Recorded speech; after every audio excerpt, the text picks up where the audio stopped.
একটি প্রশ্ন যা আমাদের বিবেককে নাড়িয়ে দেয়। একটা ছোট প্রশ্ন দিয়ে শুরু করি। যদি ঈশ্বর সত্যিই মানুষকে উচ্চ ও নিম্নে ভাগ করে থাকেন, তাহলে কেন? সূর্য সবার জন্য এক, বাতাস সবার জন্য এক, বৃষ্টি সবার জন্য এক, মৃত্যুও সবার জন্য এক। কেন ঈশ্বর কারো জন্য আলাদা আকাশ বানালেন না, কারো জন্য আলাদা পৃথিবী বানালেন না? আজকের এই ভিডিওতে আমরা আবেগ নয়, যুক্তি, ধর্মগ্রন্থ ও মানবতার আলোকে খুঁজে দেখব ঈশ্বর কি সত্যিই জাতিভেদ মানেন। অনেকেই মনে করেন হিন্দু ধর্মে মানুষকে 4 ভাগে ভাগ করা হয়েছে জন্মের ভিত্তিতে, কিন্তু সত্যি কি তাই? প্রাচীন গ্রন্থ ঋগ্বেদের পুরুষ সূক্তে 4 বর্ণের উল্লেখ আছে: ব্রাহ্মণ, ক্ষত্রিয়, বৈশ্য ও শূদ্র। কিন্তু সেখানে কোথাও লেখা নেই জন্মগতভাবে কেউ উচ্চ কেউ নিম্ন, বরং ধারণাটি ছিল সামাজিক দায়িত্বের ভিত্তিতে।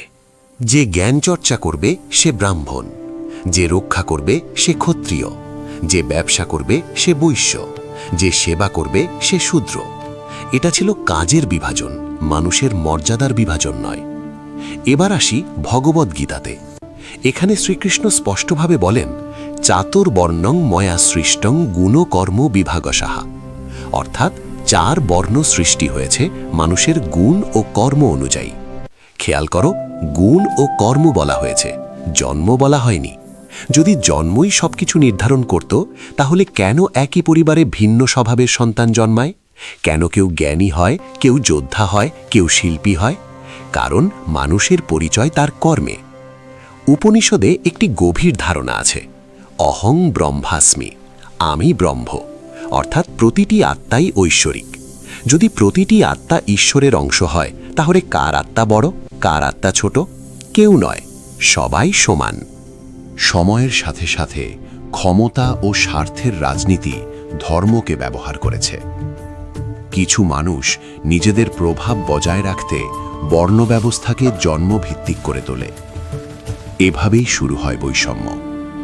কিন্তু এটি ধর্মের শিক্ষা নয়, এটি সমাজের বিকৃতি।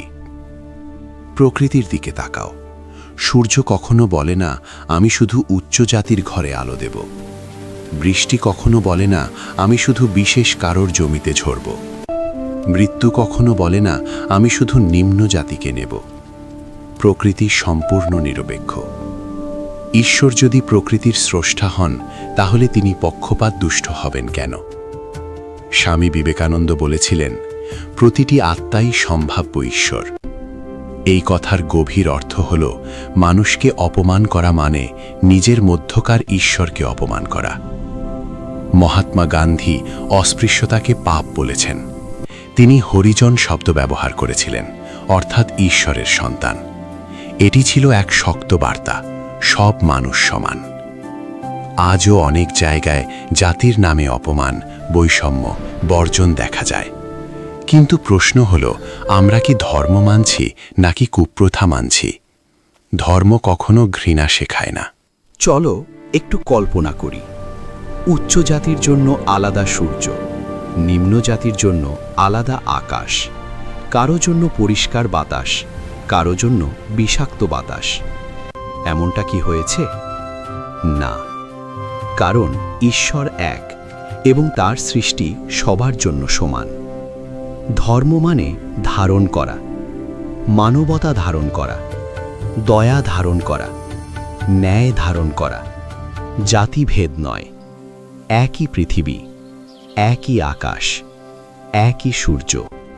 আমরা সবাই সেই একই স্রষ্টার সন্তান। তাই কারো জন্ম নয়, তার কর্মই হোক পরিচয়। কারো জাত নয়, তার মানবতাই হোক সম্মানের কারণ। ঈশ্বর কখনো বিভেদ শেখান না। বিভেদ শেখায় মানুষের অহংকার। যদি তুমি বিশ্বাস করো মানুষ মানুষের জন্য, ধর্ম বিভেদের জন্য নয়, তাহলে ভিডিওটি শেয়ার করো, কমেন্টে লেখো মানবতাই সেরা ধর্ম। এবং এমন চিন্তাশীল কন্টেন্ট পেতে চ্যানেলটি সাবস্ক্রাইব করো।